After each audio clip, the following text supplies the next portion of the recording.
What's going on out there, everybody? This is your boy, comedian Marlon Ballard with the Love to Laugh podcast. I am joined by a very, very, very special guest, singer, songwriter, model, actress. And she is formerly of the group In Vogue and also formerly of Lucy Pearl. You've heard her voice over 2 decades. She's had some classic hits that's been playing since 1990 and beyond. We're coming. We like she's credits out the ass. So make sure, man, y'all tune in. Come closer to the computer screen. Start clapping. Start clapping. Get closer to your phone screen too. Start clapping. Give it up for Dawn Robinson. Yay! What an introduction. Thank you, Marlon. Wow. Thank you so much for doing my podcast. It is an honor. You are a legend in the game, definitely. The people love your voice. You are one of the most talented people we have witnessed in this lifetime. Wow. Wow. That means so much. That's everything right there. It's hard to take a compliment. I think human beings in general just have a hard time saying thank you. It makes me feel a little bit like there's so many that are much bigger and much greater than us. So when I hear the accolades, I'm just like, oh my God, but I know that we've done our thing and I won't take that from us at all. As far as In Vogue is concerned and Lucy Pearl, and I was part of both of those great groups. Yeah. So I have to say thank you. You know what I mean? I appreciate that you appreciate us. You know what I mean? Like I said, you have accolades. I could look at your back wall and see everything that you've done, from records and posters. It's all back there, exactly. Yes, a lot of it. I'm glad we get to give you your flowers while you're here, because you definitely appreciate. That means everything too. Yes, yeah. Well, we wouldn't be who we are without the fans. So I got to thank you guys. I got to thank the fans that have stood by us through all the changes. The music from day one, when our single was first released in 1990, we hit the ground running, and it was like the fans immediately were drawn to us. So Hold On was the first. It was almost like the patriarch. You know what I mean? The out the gate, who we are. If we introduce ourselves vocally with the acapella, and then that was all so new and different, and the love was there from day one. Around the world, Marlon, around the world. So a lot of artists, when they're released, don't even get their album out, let alone to have the kind of love that we did. So it's no small thing. And I have to thank the people that put us there. That's the fans. Yes. So yeah, it's like, I'm grateful to talk on your podcast. I'm grateful that you have me on today. Thank you so much. And you're right. Hold On was the start of everything. It's kind of like watching The Lion King, and you hear the first opening notes like, you're like, oh, this is going to be good. This is going to be real good. So. Yeah, exactly. Whatever it is. Yeah. And y'all did not disappoint. That call of the jungle. But yeah, in this case, it's our voice. We're in the house, you know. That's crazy. Thank you for looking at that like that way. Oh, no problem. So we're gonna learn about you today. We're gonna definitely dig deep. First things first, I want to know, what have you been doing this entire quarantine? What have you been up to? I have been writing my book. I'm kind of getting myself caught up a little bit because I keep editing. And I just heard from someone, I kind of go online and research how to write an autobiographical book, your life story. And you're talking about, in this case, I'm writing about the years with In Vogue and the years with Lucy Pearl. So I got 30 years of stuff. And when I go back in, I keep editing what I already wrote, and that's catching me up a little bit. So I finally got a nice ghostwriter. And it makes it more exciting because he is really asking me questions that I would normally not be prompted to think about in my head, because he's thinking from the point of view of a fan. Yes. You know what I mean? So he's helping me to remember stuff that I'm not, what? Okay, you're excited about that? I didn't even know that was a thing. And I start explaining that, and that prompts the next question and the next question and the next idea or the next memory in my head. It's really cool. So I've been writing my book. I've been trying to motivate the fans online through my social media every day to not look at the news. You watch and you observe, but you don't absorb what's going on. Because COVID and all this madness, all this crazy shit that we've never seen before, it's all new. And we tend to forget our connection to source, our connection to God. So I'm just like, even if you're not religious, I don't go to church every Sunday and twice on Tuesday. And you know what I mean? I'm not in the church like that, but I know that we are connected to source. Yes. So I try to remind people, don't forget that. You know what I mean? Like I said, observe what's happening on the news and then go within. Find that connection to yourself, to God, to, you know what I mean? We have that. That's innate with us. Don't let the news scare you so much that the presidency, the cops killing black men, the COVID and masks and vaccines and all of this crazy shit. Do not allow that to be overwhelming. Exactly. Don't let it overwhelm you. What the news is not telling us, which they should be, but of course they're not, because pharmaceutical companies, big pharma, makes a lot more money with vaccines than they do with us being well. So I try to, every day I've been getting on to say stuff like garlic, elderberry, yep. What is it? Golden seal. All of these things build up your immune system. So I've been doing that, you know, trying to kind of get it out there. Apple cider vinegar. Every single time I feel a cough, because I do feel a cough every now and then. We have very dry weather out here in Vegas. And it has not rained in 200, I think my mother said 92 days. 292 days. Yeah, the whole summer we didn't get any rain. Zero rain. And I know that this conspiracy, we are in the desert, but this is so rare for us. Even in the desert, it rains because it has to replenish the plants and the trees. So this just feels like, again, a conspiracy theory. They say that they can control the weather and all this stuff, but I'm not going to get too far ahead of myself. But so every day I'm just like, okay, you guys, get a steamer in your house. You know, you got to steam the air and keep the air clean in your house so that when you come in from being outside, you got to go to work. You got to go to the grocery store. You got to, and I'm sorry, I get into it. I really get too deep. Go ahead. Go ahead. I do, Marlon. If you're able to go to a Denny's and when you sit down, you got to walk in with your mask on. Yes. And then when you sit down with your mask on, you can take it off as soon as your food comes. So where does the COVID go? Yeah, they act like COVID goes in the house after a certain. Exactly, it goes away because your food is there. Like stuff like that pisses me off because the small businesses are failing because they're closing the doors on the small mom and pop restaurants, but they can keep Denny's and IHOP and all that open. Same thing with Starbucks and all these other restaurants. And I'm not saying they shouldn't be open. I'm just saying keep those small businesses open too, because they fail without our patronage. We can't patronize these restaurants if they're closed.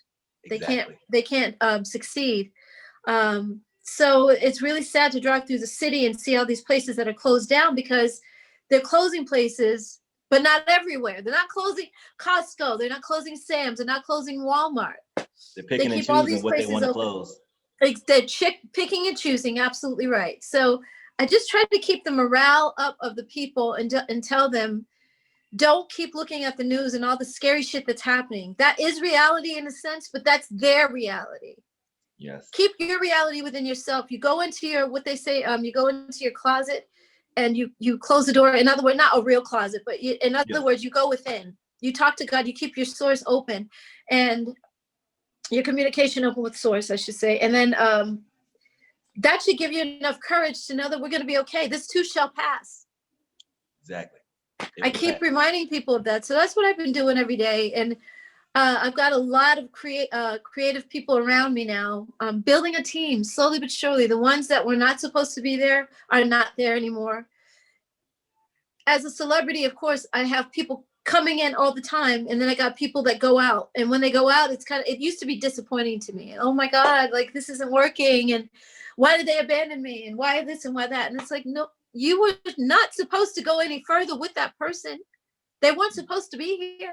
Exactly. So it's okay that they're gone. It's very good that they're gone because if they would have done the same shit when you guys are successful, what would have happened?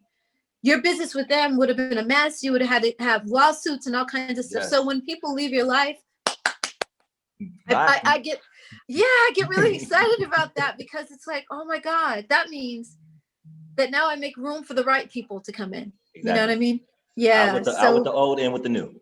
Out with the old, oh my God. And rightfully so, because those old people would have stifled my creativity, my success. in a sense, and they would have made it really hard for me. So I'm just like, yeah, this is really working well. I see it happening. And I see the growth. I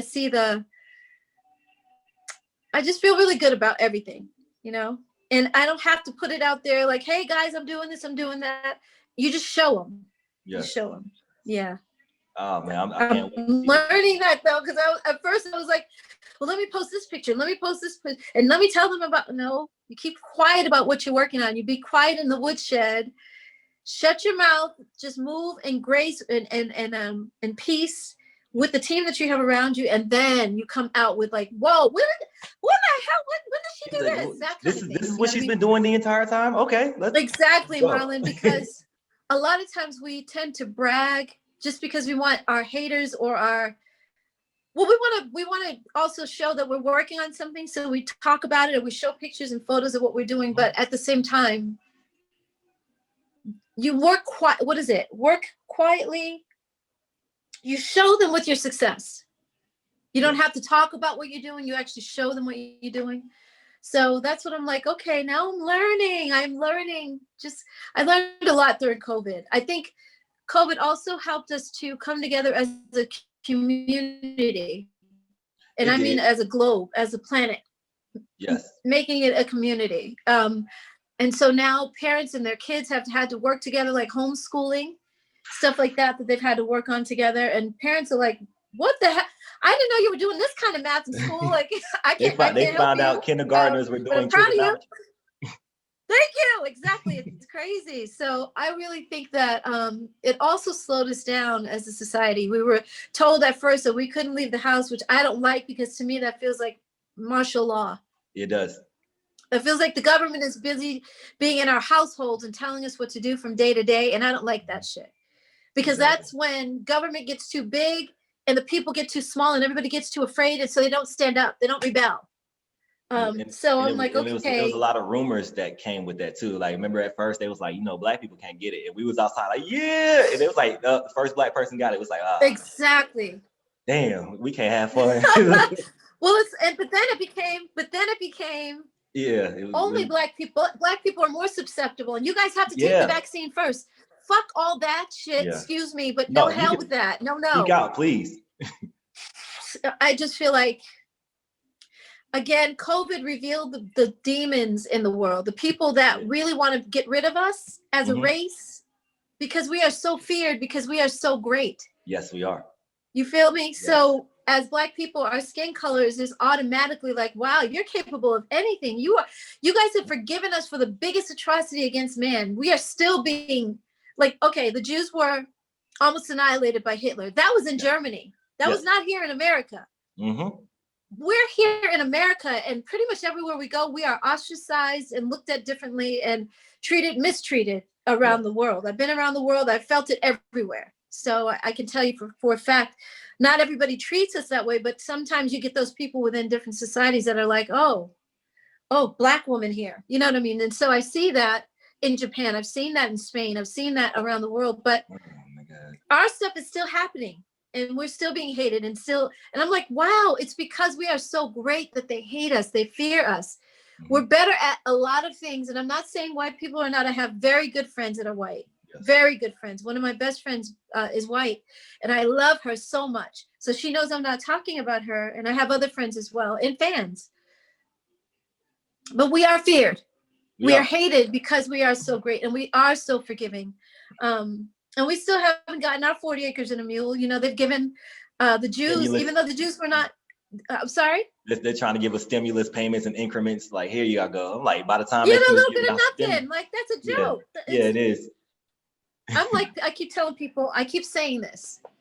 Do not wait for the government to give you shit, because that's like the crack pipe. Where are we going to get our little bit of money from? Like, we can't survive without the little bit of money. That bullshit. Exactly. Come on, that's like no money at all. It's terrible. And as long as we depend on them, and they know that, they use that against us. Exactly. I'm like, stimulate yourself. Never mind a stimulus. I understand. Stimulate yourself. Absolutely right. So I told you I get on one when it comes to the government, because I can't. It's fine. I can't help but see things. Thank you. but I can't help but see what I see with my, it's like you use your third eye. You don't use your visual eyes. You use common sense. Like, come on now. I'm sorry. Not sorry. We're slowly waking up. We're slowly waking up. So I'm glad that's I see happening. it. I really do see it, Marlon. Yes, I'm sorry to talk over you. Yes, I see that though. People are really like, okay, so you want Black people to take the vaccine first? Is that what you're saying, Bill Gates, who is not a doctor, and Bill Gates' wife, who is not a doctor? And since when do white people government ever put Black people first? I'll wait for that answer. And the fact, like, if I take a vaccine and you still try to make me wear a mask, I'm gonna be mad as fuck. I'm like, well, you're not gonna have. I think that the vaccine is gonna take a lot of people out slowly but surely. You're not gonna have room for a mask. But that's the other thing though, Marlon. Think about that. The mask was the whole thing, like right at first. Everybody was like, you gotta wear a mask, gotta wear a mask. Well, why are you shutting down the businesses if masks work? If my mask works, why are you shutting down the businesses? Why can't the mask be enough when we go inside? Why do we have to stand 6 feet apart if the masks are working? I can't help it. I can't not think with my own mind. I just don't understand. Why are you shutting down these little mom and pop businesses? Why is it okay that we can still go into Walmart every freaking where around the world? There's no COVID there? COVID doesn't exist there then. Is that what you're telling me? Yeah, man. It's waiting outside for you when you finish bagging your groceries. Exactly. And I look at people walking out of the stores and I'm just like, take your mask off. You've had it on for too long. When you wear a mask, you end up breathing your own carbon dioxide. You do. So you're making yourself sick. People are getting headaches and, you know, your immune system is shot at that point. So that's exactly what they want. That was part of the pandemic, you know? So I am a thinker, as you can see. And I've been doing that and trying to get people, you know, I've had a few haters. Of course, it's probably the 1% elite coming on my page saying, oh, Dawn thinks that we shouldn't use masks. I'm like, no, I didn't say that. Don't put words in my mouth. Read what the fuck I said. Keep your mask on, but make sure you can breathe clean air. Yes. Excuse me. If you have to wear it all day long because you're a nurse, make sure you take a break every hour if you can to go outside and breathe fresh air. See, you have to do that. Otherwise, people have selective hearing. They do. Yeah. Well, they want to make me wrong about it all. I'm like, you can say whatever. If I have the right to look at the world just like everybody else, I'm observing shit and this is what I think. And you don't have to listen to me. You don't have to. I'm just putting it out there as I learn it. You know what I mean? So. And you said you was, no, it's all good. I'm glad we're having this talk. So you said you're in Vegas. That is a long way from New London, Connecticut, which you. It is a long way. Yes, exactly. Yeah. So the East Coast. What is did you grow up in Connecticut or did you were born there and then you moved immediately? I was born and raised in Connecticut until I was 14. And then my mom decided to move to California. So she allowed me to come out. My dad had moved to LA, Los Angeles. And my cousin and her husband, she's about 4 years younger than my mom. So they're really, that's her niece, but they call each other sisters because they're that close in age. So she and her husband lived in San Francisco Bay Area. And my mom allowed me to go to the Bay Area first because she said if I liked it when I got into school, high school, if I liked it, then my mom was going to move. Literally, I was the one to gauge if this was going to be someplace that we wanted to live or not. And my mom was like, she trusted me enough to see, I went there and I visited and I enrolled in school. My cousin enrolled me in school, her and her husband. And I was like, I love California. Like, this is great. The Bay Area is great. I love Oakland, and she was like, okay, so we're going to move to the Bay because Dawn likes it there. Like, she gave me that kind of leverage. Even though I was a kid, she gave me like, if Dawn likes it, we'll move. And she did. She moved. So we packed everything we owned and left our family, friends. Everybody was literally, Marlon, when I tell you, in front of our front door in our apartment, when we drove off to drive across country to California from Connecticut. Y'all drove? They were all there. Exactly. We drove. Oh yeah. God. How long is that drive? It took my mom 4 days, but she was driving with my cousin and they shared the road. They shared the driving. And it was like amazing because we got there in 3 days because he would drive while she slept in the car and then she would drive while he slept in the car. And then we took 2 days, I think we had a hotel. Okay. And like literally everything we owned was with us. So it was amazing. I love my mom, and I keep thinking, well, I know for a fact, the reason that I am so strong and that I have such tenacity is because my mom had the same thing. And she was afraid, of course, to move to a new place. You're talking about at a time when there were no computers, so she couldn't put her resume in. Yeah. She didn't know what part of town that she would be working, so she didn't know that the hospital that she finally ended up getting in was across the bridge in San Francisco. She didn't know the distance. Okay. But when we got to California, she put in her application and they hired her right away. And then 2 months later, she got a place for us. She moved out. We were in school. I mean, she made a life for us, you know? So sometimes you can't, when I tell people that I understand from living it, how you can't have trepidation so much that you can't allow fear to hold you back from what you want to do. Absolutely. You got to feel the fear, because that's going to be there. That's natural to do something that you haven't done before. Like, hell yeah, it's natural to have fear. It's like, that's a natural human element. That's a natural human emotion, you know, to have that when you've never done something before. But then you got to step into that fear and say, fuck it. If I don't try, I'm not going to know. You know, that's how the best become the best. It's like, okay, I got a trial and error here. You got to jump off the, okay, so swimmers, I'm just giving an example. The jump off the diving board into maybe 7-foot water. Yes. At first, just to learn what that feels like. And they start getting better over time as they do it. Then they go to the 12-foot, what do you call that?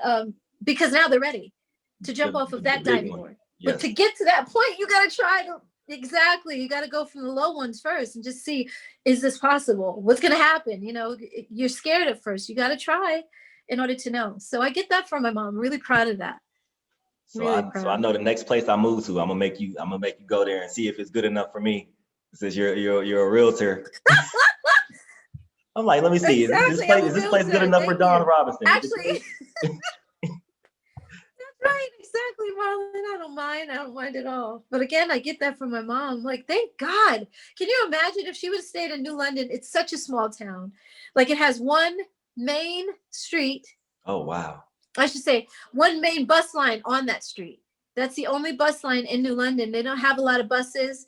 You know, it's just a small little town and every people. But I had white friends.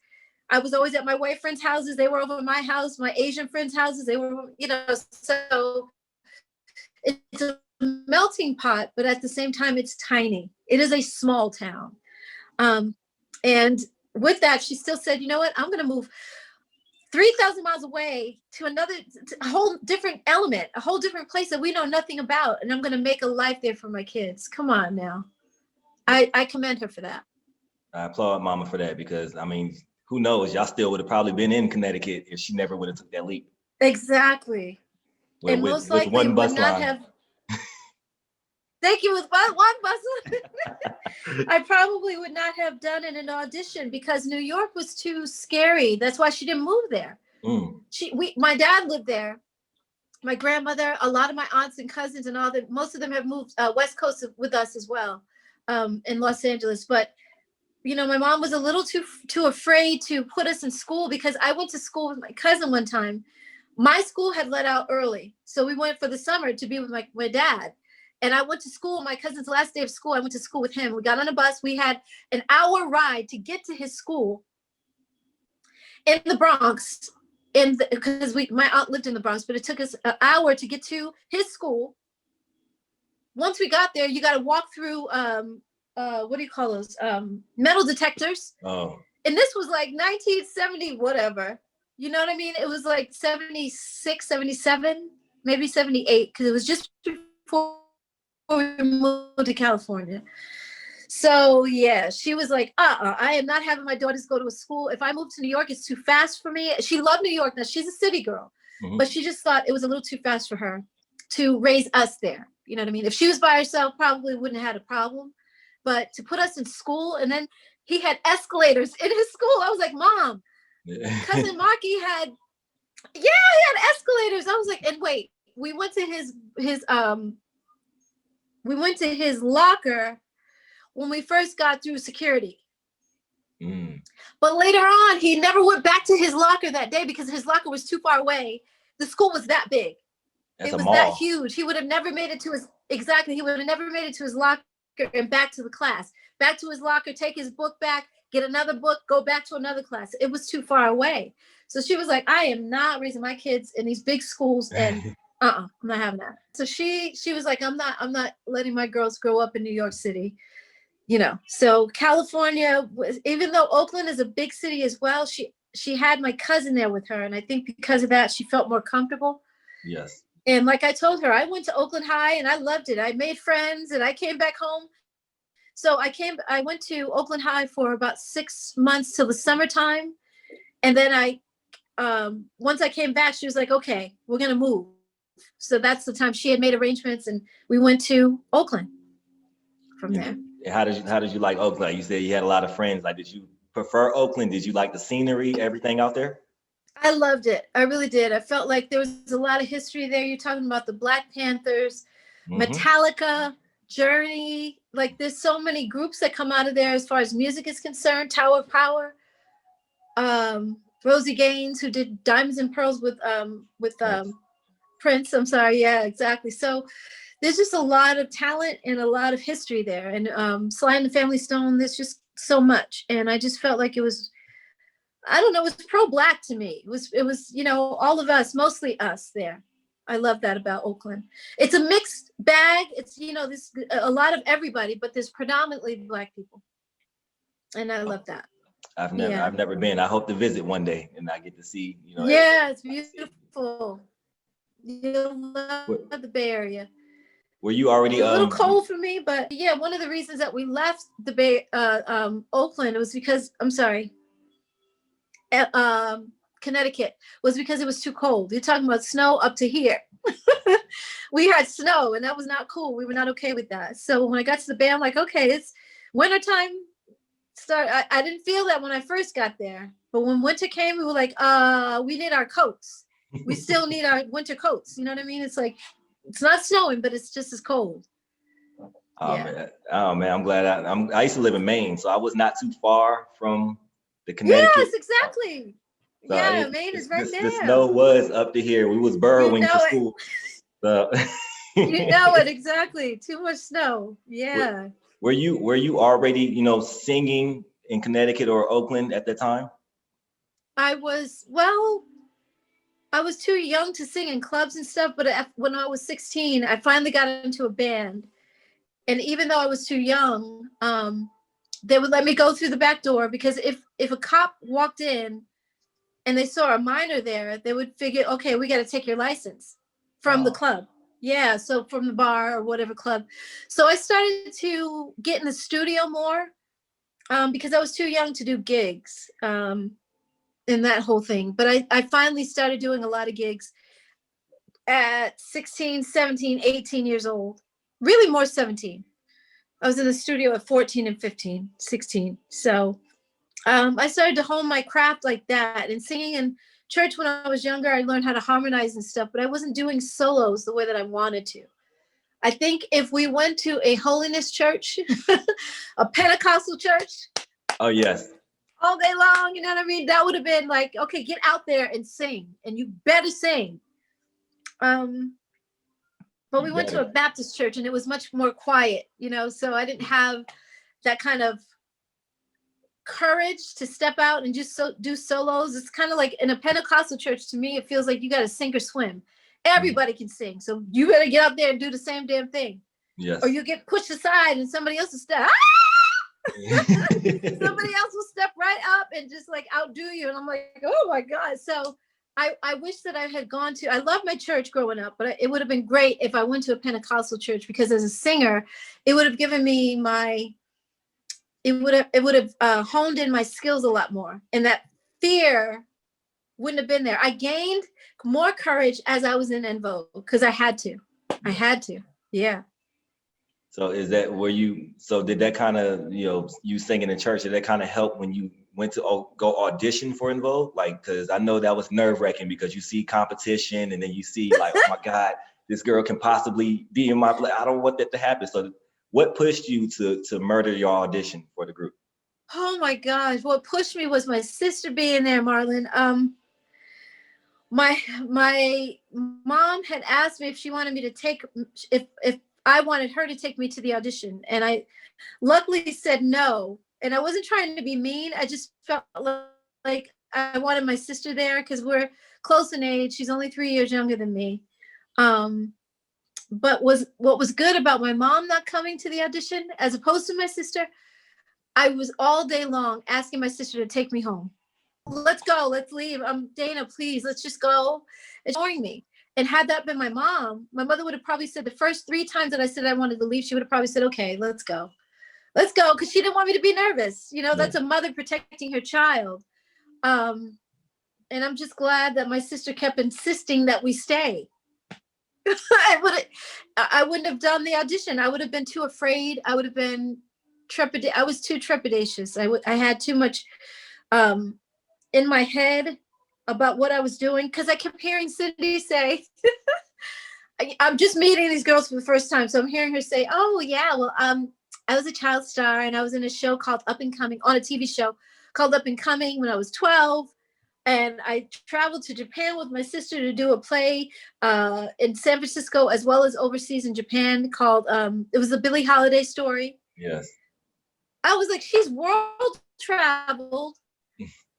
She was, you know, she ran for Miss California, but she won Miss Oakland.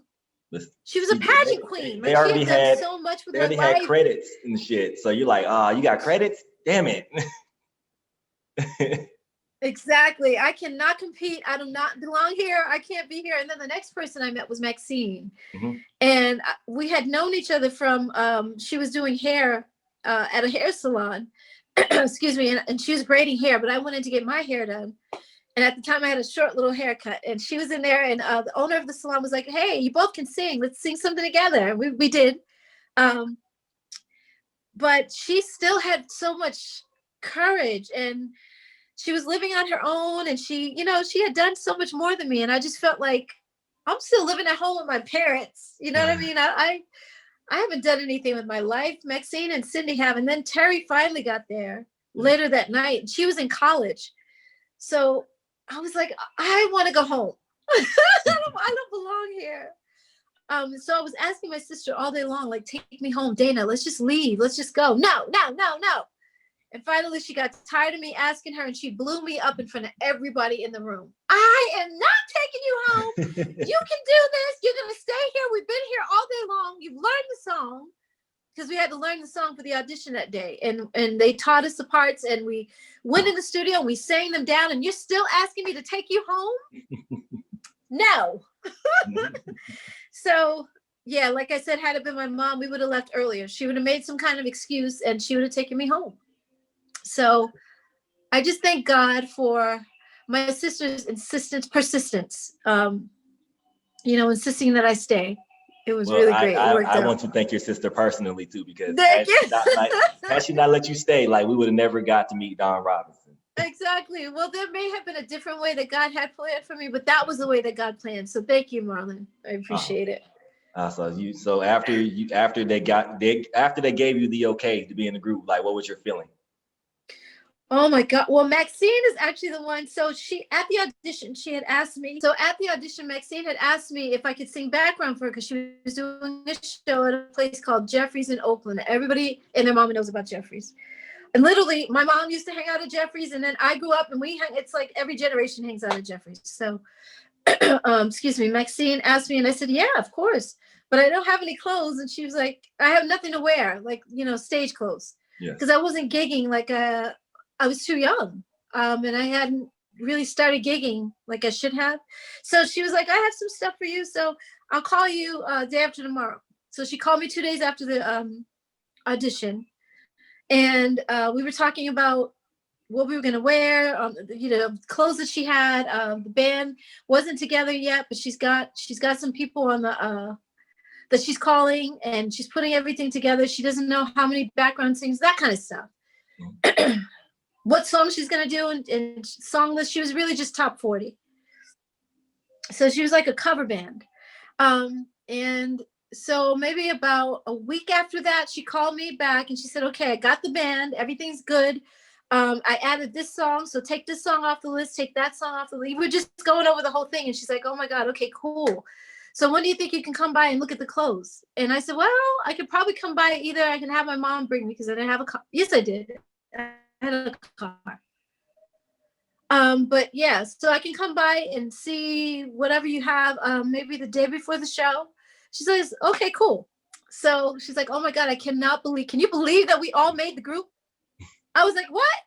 She said, we all made the group. You didn't know? I was like, what? Okay, wait, hold on. So are you saying that, who told you? First of all, she said, well, Denny called me, our producers, Denzel Foster. He called me and he said, I made the group. I was like, Maxine. So wait, did he say Terry, Maxine, Cindy, Dawn? He said my name in there? Like, who made the group? And she said, because there was another girl named Jordana that didn't make the group. She was a little rough around the edges. And she was Maxine's roommate, and her name is Jordana.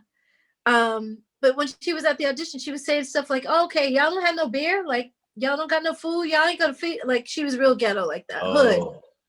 Real hood. And I was like, whoa, she's rough. So she didn't make the group. Maxine said, nope, it's Dawn, Cindy, Terry, Maxine. I said, but did he say my name? Like, he said Dawn? And she said, yes.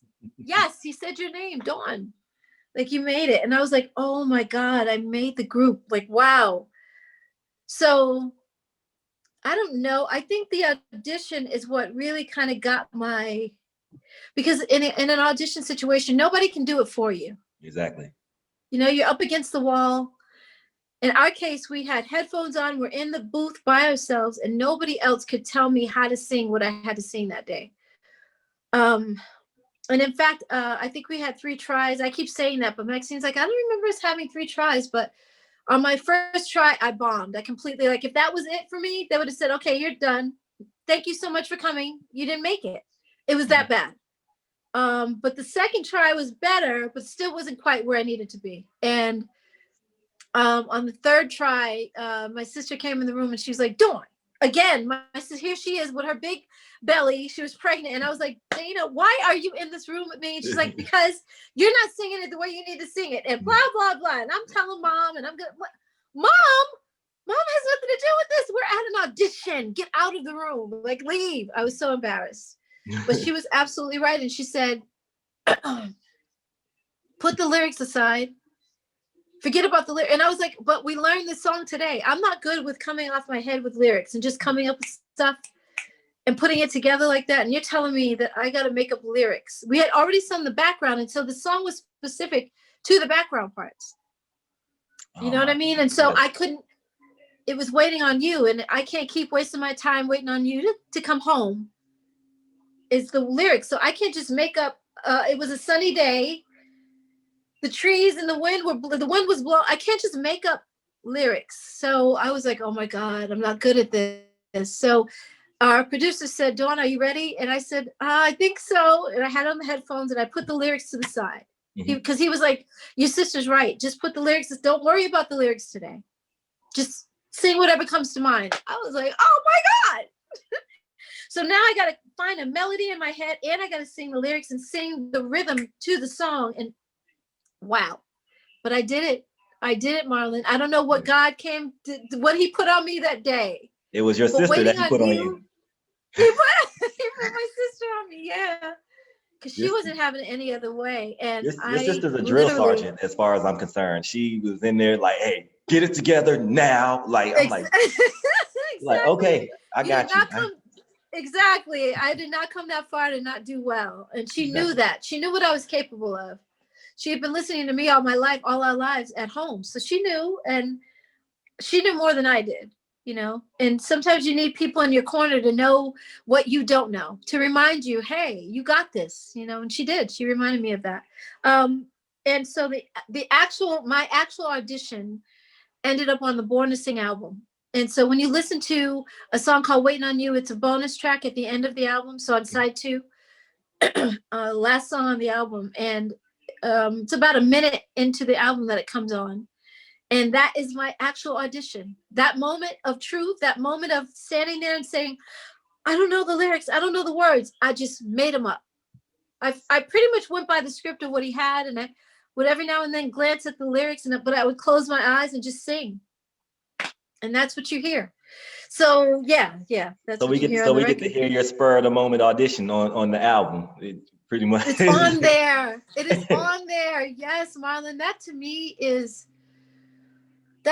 when you have a God moment, and it's kind of like, when you hear about someone, I don't know, lifting a car off their child because they're in a car accident, or pulling somebody out of a car that's burning because they don't want them to die, so they reach in and they just, that's the God moment. You have those God moments when it's like now or never, and that was that day, that moment, and I had to make that group, and my sister knew it, but God knew it too.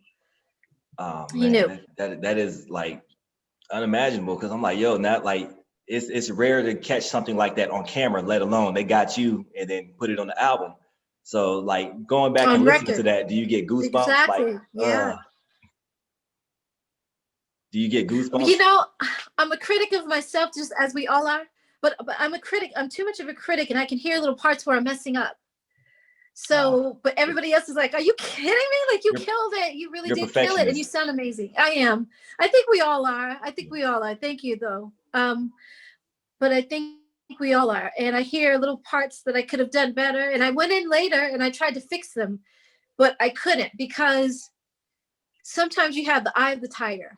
Yes. It's that moment of truth, and you have to stand up and do what you got to do. And that was it. That was my moment of truth. And so pretty much Born to Sing album, like, what was the recording process for that album? Was that your only song that you were like kind of like nervous doing, or like you were nervous the whole album? No, that was the only song, because I didn't know the people. I didn't know my surroundings. I didn't know the song.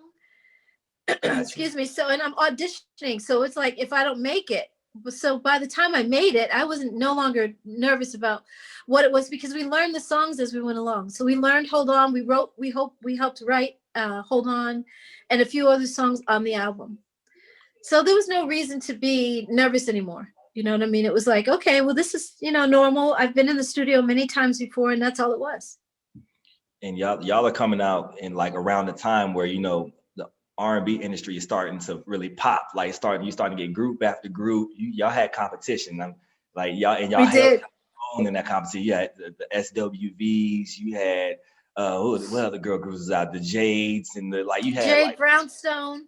Y'all had all the vocal powerhouses, and then you had y'all, which are also a vocal powerhouse. So like, how did y'all stand out from being compared to the next, or so on and so on? Well, we were the first. We were the first ones. You can't compare. Everybody was comparing their groups to us. Hello.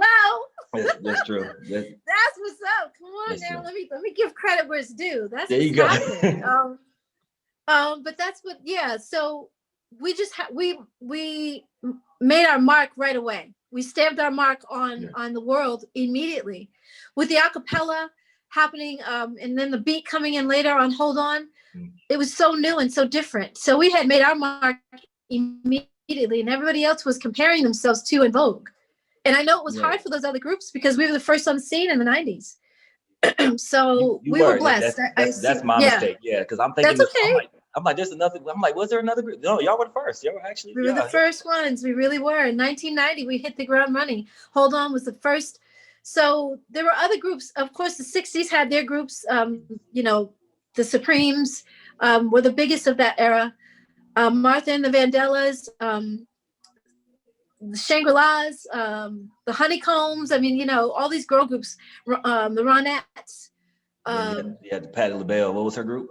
LaBelle, the Bluebells in the 60s, in the 60s, 70s, and then LaBelle came out in the 70s. Yes, and that was also Patti LaBelle, but she had a different group by then. So the Bluebells in the 60s, and then LaBelle in the 70s, and then it was the Emotions and Pointer Sisters and Sister Sledge, and then in the 80s it was kind of the black girl groups were not there. So you had Sweet Sensation, Cover Girls, Expose, the Bangles, the Go-Go's, those white groups were out at that time. Yes. And then here we come in the 90s, and it was like, what the hell? Who is this? Who is this? Like, who are these girls? Like, wow. So we were really blessed. We really were. Man, so that's great. Like y'all hit, like you said, you hit the ground running in the 1990s. So from then on, like, what was y'all's goals to keep that same momentum and keep, you know, putting out solid albums and everything? Heck yeah. Yeah, because it's really hard. You have the pressure now that the world knows who we are. Mm-hmm. And they love that first album. Are they going to love our second album? Are we going to hit gold or platinum? Exactly. That pressure is there. And it's always, what do they call it? The sophomore jinx. I've heard something like that. Yes. Exactly. Because when you're a freshman, everybody loves you. You're coming out new and it's like, oh, great. Okay. Yes. So now what do you got? You got your second album. You better do well on the second album too, or else the world will turn against you. And again, we had Never Gonna Get It. And I feel like our producers were thinking the same thing, because they used the Big Payback sample for Hold On. And then they used it again for Never Gonna Get It, which was our first single off of our second album, Funky Divas. Funky Divas, yes. So they felt like, okay, it worked on the first one. Why don't we use it again on the second album for the, so the first single? It was like a reintroduction. Like, okay, here we go. We're about to push this song and see if it works. And then we're going to, with the other songs too. Yeah, if it ain't broke, don't fix it. Like, leave it alone. And we're going to try it again. And sure enough, ooh, pop, it worked on the second album, same way. So, yeah, again, but the world loving us the way that they did, it's just that you cannot. How many groups come out and you'll see maybe a first single, and that's their only single, and you never hear from them again, a one-hit wonder. Exactly. Or artists, not even groups, but just artists in general, and you never hear from them again. So I keep watching documentaries because I love music documentaries, and I keep watching. White acts have the same exact problem. It's like, can we go from London? We start in London. Can we go overseas, go abroad, and have the world love us the way that they do? Mm-hmm. In London. And we had that, but we didn't have that problem. We were wondering if that was going to happen. And then once we saw it, was like, oh my God, everybody loves us here too.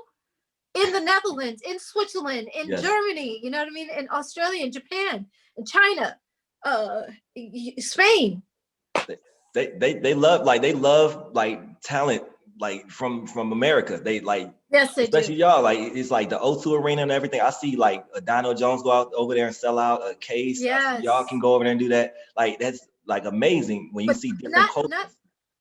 Exactly, but not every artist does well overseas. You know what I mean? So a lot of times when I went overseas, when was that? I went after a play. I went to a manager that was trying to manage me out in London. Flew me out there, and I was talking to radio stations, and I was saying people like Kelly Price, and they're like, well, we don't know who that is. A lot of artists are not known over there. Even the Tonys weren't known as well as in Vogue. Yes. So Raphael was kind of jealous when I was in the group that I got a lot of the attention, but like, dude, stop, don't hate. Don't hate. Yeah. We definitely gonna get to that. we're gonna get to that. Vogue is huge. Okay. Cool. No, as far as the second album, Never Gonna Get It is like one of the most universal songs that have been used in commercials, movies, and everything. So how do you feel when you see that song being used in commercials and everything? You're like, oh my God, that's my work. Like, are you like that? I love that, but I just wish that they would pay us. So I keep saying every time I see it in a movie, I'm going to contact them because I'm not getting a check. You can't just use somebody's music and not pay them for it. That's like infringement. Hello. It's kind of like Chappelle's current thing with Comedy Central, how they're airing his show, and he's like, I'm not getting paid for it, so you shouldn't be airing. Wow. Is that what's happening with him? I keep seeing him do interviews, but they only show pieces, so I'm not hearing the whole story. Wow. He hasn't really, he hasn't name dropped until recently, because the past couple of years he was throwing like little shots because they were, doing stuff to him thinking he wasn't going to strike back. And then this last special he dropped, he's like, all right, Comedy Central, I'm sick of it. You're streaming my work, and like, I'm not getting paid for it. So either take my work off and pay me for it, or I'm going to come get it. I don't understand. I really don't, because it's not like Comedy Central is not making money. Exactly. You're talking about, if not $1 billion corporation, they're making money, not just off of him, but anybody else who's on Comedy Central. They can afford to pay this man for his fucking work. Exactly. I don't get it. I don't get the greed. I really don't understand. But great for Dave Chappelle. He's one of the most articulate, incredible, intelligent comedians. I think he's probably second comedian to me, intelligence-wise. Everybody else can make me laugh. Yes. But he's so intelligent, like him and George Carlin. George Carlin. As far as the political thing, George Carlin was amazing. Yeah. How old are you? I am 29. I'm 29. I know. How would you think I was? How do I look? Hold on, let me do it to the side. Because you're so intelligent. I don't know. I just thought you were older because you know our music. You weren't even born when we came out. Hello. I was born in 91. So pretty much I'm like, this podcast is for me because I love 90s R&B. I love R&B, period. So I feel like y'all don't get y'all's just due, because all the hip hop artists. Yeah. The hip hop artists are getting their just due. They're like, oh no, remember the 90s? But I'm like, yo, these singers they still can sing. They're still walking around here. They still you're not looking at what they've done. Exactly. You're not looking at what they've done. Yeah, so it's just much. Like, give y'all's props while you're here. So that's why I'm like, I gotta have Don Rocks. Got to. Well, so I'm glad that you know, and thank you for that, really. But I'm glad that you know who George Carlin is. But he was so brilliant, talking about the state of the world. Like, he'd be laughing right now at this whole COVID thing. He talked about diseases that are not the scary things that the government tells you about, just to make you fearful, and you obey. I have a screenshot that I'm gonna put up. I keep forgetting because I have so many screenshots. But it was. I can look at different audiences on different platforms. So like Facebook audience is different than Instagram audience is different than Twitter audience. And I can see the responses. And Instagram is so wide awake. I just love them. So I have a screenshot from Instagram that somebody put up, and it says, it has people on all fours. It's like 6 people in the shot, in the picture. And they're on all fours, and they have gloves on, and they have masks on their faces. And it says, if the government said that COVID was 6 feet above all of us, and we have to get down on all fours to walk around, we would do that because we just obey without asking questions. And I was like, oh my God, this is so smart. Yeah, because I understand that there is a virus out there, but it's not killing people the way that they say. So I'm a thinker. And I know that George Carlin would be like, oh my God, this stupid shit. But it was just, he was just so I look at Dave Chappelle the same exact way. Like, he's so smart about stuff. He's a thinker. Exactly. He's smart, man. He really is. And he looks at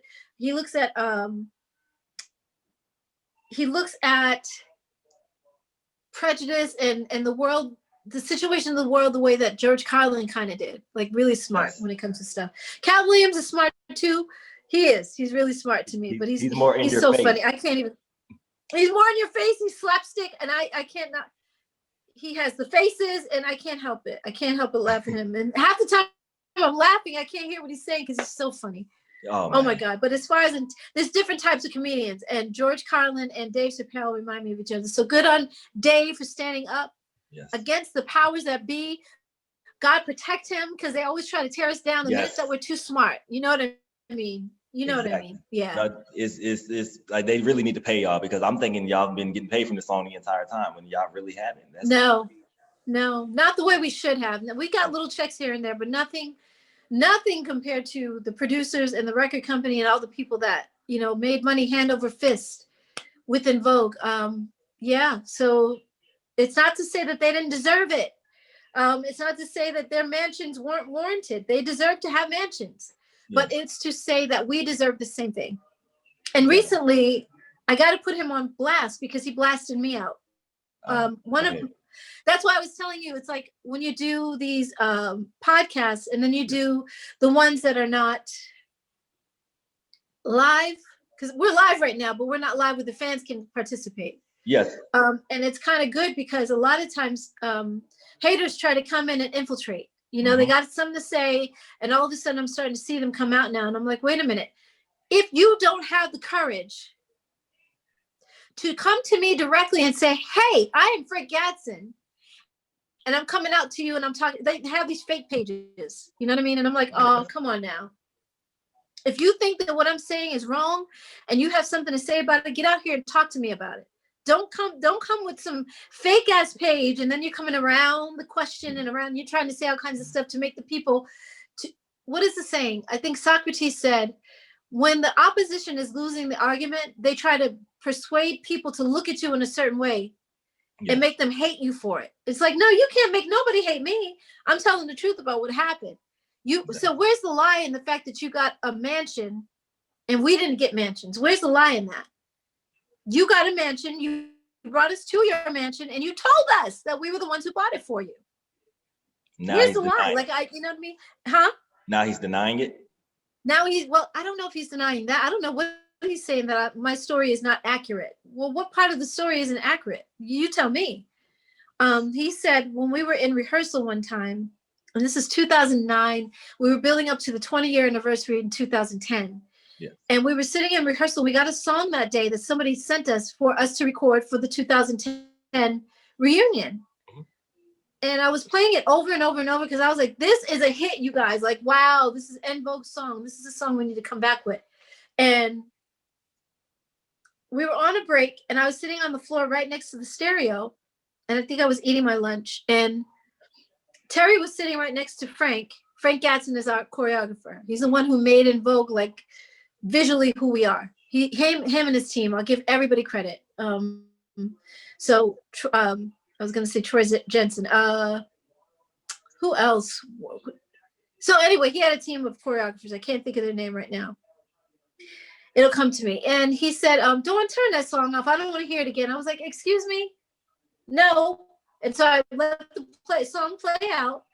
And then I turned it off. And he's like, you know what I tell people when they ask me what you're like? Like, what is Dawn like? And I was like, look, what, Frank? And he's always saying stuff, just popping off. And we're always like, Frank, oh my God. Like, he just says stuff, right? And he said, hardwood floors. I was like, Frank, what are you talking about? Because he was sitting to my left. That's why I keep looking this way.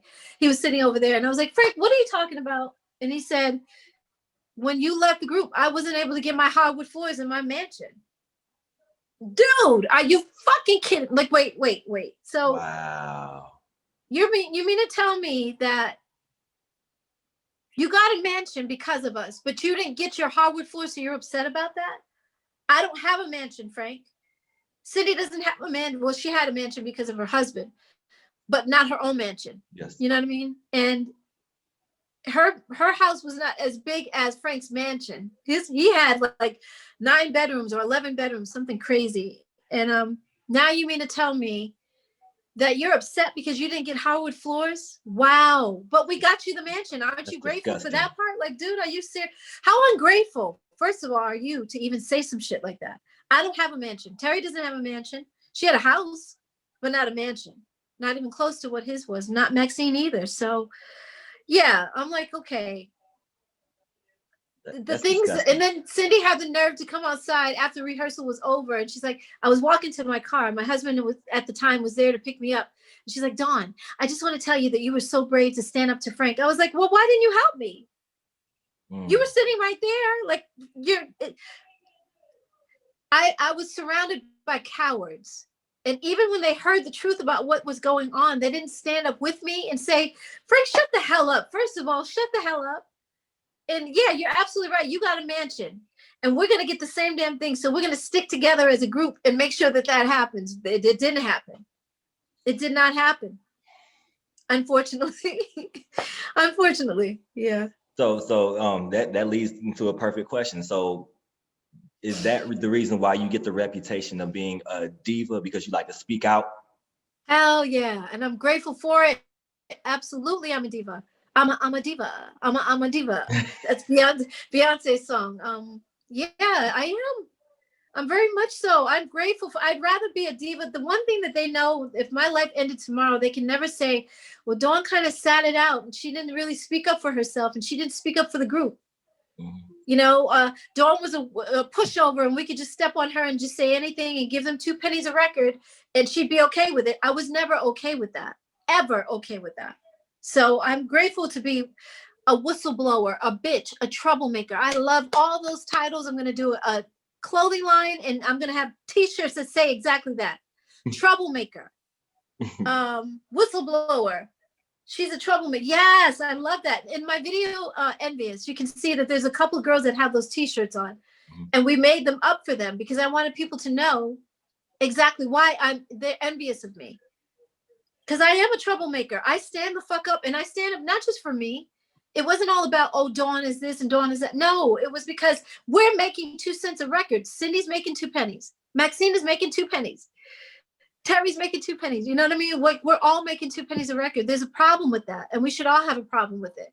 So yeah, I am. Yeah, like you said, the bitch.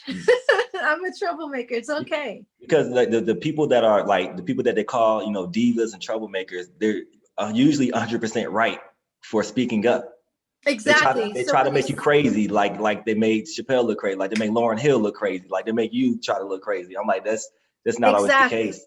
That's not always the case. But when you see people like that, you better believe that there's something happened behind the scenes that they stood up for. Yes. And because of that, you know, the government or the powers that be, or in my case, the industry, even Maxine told me that she had a conversation with one of our producers, Denny, which was he was the one orchestrating En Vogue most of the time. Tommy was kind of hands off. Denny was very hands on because he wanted to control us, and he couldn't control me. So he put my label as Dawn is Crazy. He told Maxine this because she's like, well, what about the group? She went back to him to talk about something, and she said, I don't know how so I'm misquoting. I'm quoting her. I'm not quoting her because I don't know the word verbatim. But she said somehow she brought up the group, and he was like, there is no group. There's no group. Dawn is crazy. Cindy's over there, and she's riding the fence. She don't know which way to go. Terry, I got Terry in my back pocket because he was sleeping with Terry. Terry was his girl. And you are by yourself. So there is no group. And she said he sat on the phone with her for 4 hours, I think it was, and he was going over and over the fact that there is no group. Why do you keep saying group? There is no group. Dawn is crazy. So he kept putting that in her head. Dawn is crazy. Cindy keeps riding the fence. She doesn't know what's up and what's down. She's over there and she doesn't know which way to go. Terry, I got Terry in my back pocket, and you are by yourself, Maxine. That is, so yeah, he put that in her head that I'm crazy. And this was my thing. When they came back and got me, every single time they came back and got me, it's like, how crazy is Dawn? Because last I looked, when somebody's crazy, you don't want them around. Yeah. You can't work with them because they're crazy. But you guys came back to me in 2008, and we did a show called Don't Forget the Lyrics with Wayne Brady. Yes. And I was not only not crazy, I was the one who had the most answers because I knew the categories that those girls didn't know. Country, Western, rock and roll, bluegrass, whatever was on there. And they were like, Dawn, are you sure? Are you sure about that answer? Yes, I got it. Ding, ding, ding. It was correct. So you can watch it. It's on YouTube. And I was very proud of that. But yeah, how crazy am I? So again, in 2009, they came back and got me, and we toured for that entire year, 2009 to 2010. And there were 3 deals on the table. Sony Records offered us a deal. Warner Brothers offered us a deal, which I thought was the best deal out of the 3. And then Roughtown Records. Are you kidding me? Who's Roughtown Records? Nobody knows who that is. That's from the 90s, Roughtown. No, I'm thinking Rough House. You think of Rough House. Yeah, exactly. Okay. That would have been great. But no, this is Roughtown. This was Renee from Renee and Angela. He had a deal on the table. And to me, it wasn't the lucrative deal that we deserved. Here we are, the 4 original girls coming back together. This is En fucking Vogue. Yes, what everybody wants. We can call, exactly, that's right. And we can call our own shots. We can go ahead and get any deal that we want.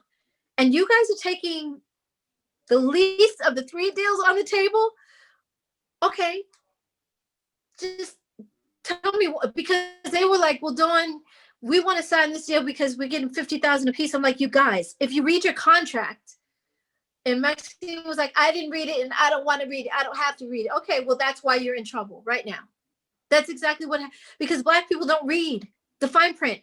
And even if you don't understand it, get an attorney that can explain everything to you. Don't just sign some shit. Exactly. And they signed it. Marlon, I want to tell you, a month later, Maxine sent me an email. Now, the other deals that were on the table weren't okay. So Sony had a structured deal, but they wanted us to do all the remakes from all the girl groups that I mentioned earlier. Yeah. So from the 60s, basically, Stop in the Name of Love, all the hits from Supremes, Martha and the Vandellas, Dancing in the Streets, My Boyfriend's Back, and You're Gonna Be in Trouble. And I was like, you know what? That might be good because that might be the only one, because we can do it hip hop style. My boyfriend's back. You're gonna be in trouble. Or something like that. I don't know. And just really redo it somehow and make it really cute. But that's the only song that we because all the other songs, Stop in the Name of Love, the only people that would get paid from those songs, publishing wise, are the people that wrote them. So that's why I wanted to turn down the deal for Sony, because we're not going to get paid. How we got paid back then was, publishing. Publishing is everything. Excuse me. So we didn't have publishing if we're not writing those songs. So I was like, okay, we can do 1 or 2 songs, but they wanted us to do a whole album of remakes. And I'm like, no, it's not a good deal. And I thought for sure, these girls are not going to sign this deal with Roughtown. And I told them, you guys, Roughtown Records is a small independent label. Do you really think that Roughtown has enough money to pay all 4 of us? You really think that Roughtown can pay us $50,000 a piece? That's $200,000. Are you kidding me? Like, where are they going to get that from? No, Dawn, you're wrong. You're wrong. And Terry was like, well, I just want to know why you don't want to sign. I'm like, because if you read the contract, you can see why. And I don't have to explain that to you. I'm a grown woman. This is not 1990 or 1989 when we were kids. I'm a grown woman. And I'm smart enough to see that we shouldn't sign this deal. And if you read the contract, you'd see it yourself. They didn't sign. They signed the deal. They didn't read the contract. And a month later, Maxine sent me an email saying, Dawn, you were absolutely right. We signed that Roughtown deal, and we'll probably have to sue. This deal is crap, and we probably have to sue to get out of it. And I was like, wow. Hey, Maxine, I'm popping my collar on that one, because I told you guys not to sign. I begged you guys. We're so much better than this. And she's like, you were right. So I wanted her to vindicate me. But because she never did that, everybody looked at me like I was the bad person. Dawn didn't sign the deal. Oh, she's being difficult again. That's the perception of the fans, because I didn't sign. Mm-hmm. And I'm like, so who's crazy? Who's the one who was crazy? I look like I'm very smart because I didn't sign. You guys are the ones who look crazy. You didn't have to go through the lawsuit because you didn't sign anything. And I didn't have it. So, I mean, I'm pretty sure I'm pretty sure it was great that you got to, reunite with your girls. You started together. Y'all have a bond that nobody else has. It was great to be back on stage, but as far as business wise, you wasn't fucking with it. Thank you. Exactly. Not at all. And you're absolutely right. I did not get sued. First, Cindy and Terry sued Maxine, and they won. That's when Maxine reached out to me. Oh, Dawn, I know I'm the last person you want to hear from, but now this is all after kicking me out in 97 and kicking me out in 2009, like I said, for the reunion situation.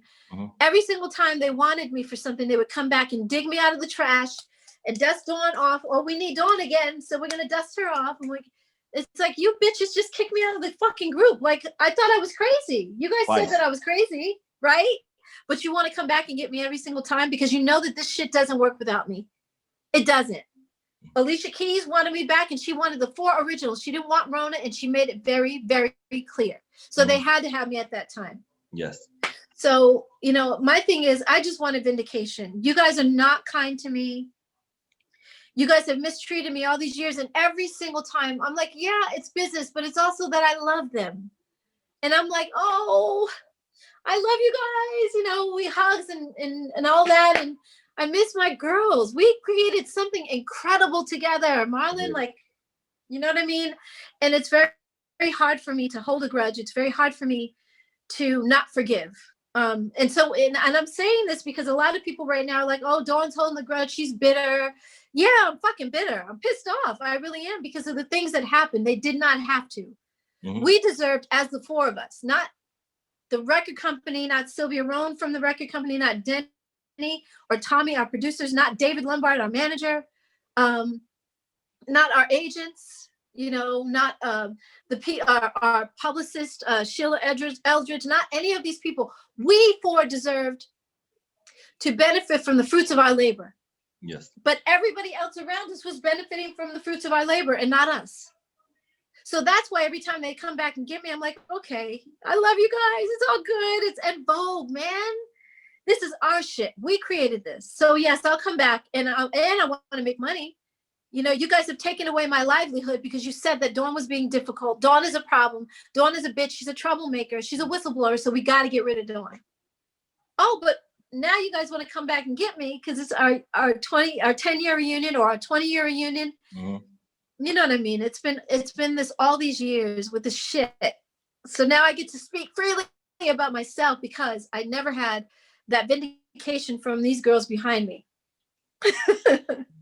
So we know like with the reunions, I know like you say you love them, and every time they came back and got you came and did it, but when it came to signing, you know, a new record deal, you was like, no, the deals aren't good. So the deal wasn't good. Exactly. Now the Warner Brothers deal in 2009, like I said, we had those 3 deals on the table. Warner Brothers to me was the best deal that was offered to us. Because we were allowed to shape and mold that deal any way we want. Everything that we asked for. First, they presented a whole bunch of great stuff, including Rodney Jerkins was at the table. He literally came to that meeting with us that day. He was going to do our album. Oh, that would have been so great. Darkchild was in the freaking house. Darkchild was there. Are you kidding me? Like, that would have been great. It would have been phenomenal, Marlon. Phenomenal, because he understands vocals. He's got Brandy. Yes. I mean, he's Michael got Jackson. Michael, come on, everybody. Like, he could have done this amazing album. Even if he did our first 2 singles. That would have been enough. That would have been enough. Just put your name on the album, man. Come on. And yeah, so they wanted to, that's what I mean. It's like, the structure of the deal wasn't the way that they wanted it to, but Warner Brothers was offering, what do you guys want? They were like, we can do a play with you all, like a play like Dreamgirls, but for real, like about In Vogue, about your life story. We can do a movie about In Vogue because we're Warner Brothers. Hello. Yeah, that's the name. That's the name that rings across multiple platforms, music, movies. Thank you. Exactly. And then when you see the end of a movie or the beginning of a movie, the credits roll, you see Warner Brothers. Come on, man. And then they had the creme de la creme to me, which was Rodney. And they were like, Rodney can do the music for your play and he can do the music for your movie. Does that make sense to you? Like, it was just.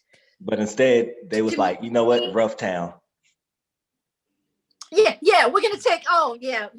We got Sony. You know, that's a huge corporation. No, we're gonna turn that down. Warner Brothers. You know what? I know they were offering the world, and Dawn is absolutely right. So check this out, Marlon. And I know you may have heard this in one of my interviews because I talked about it.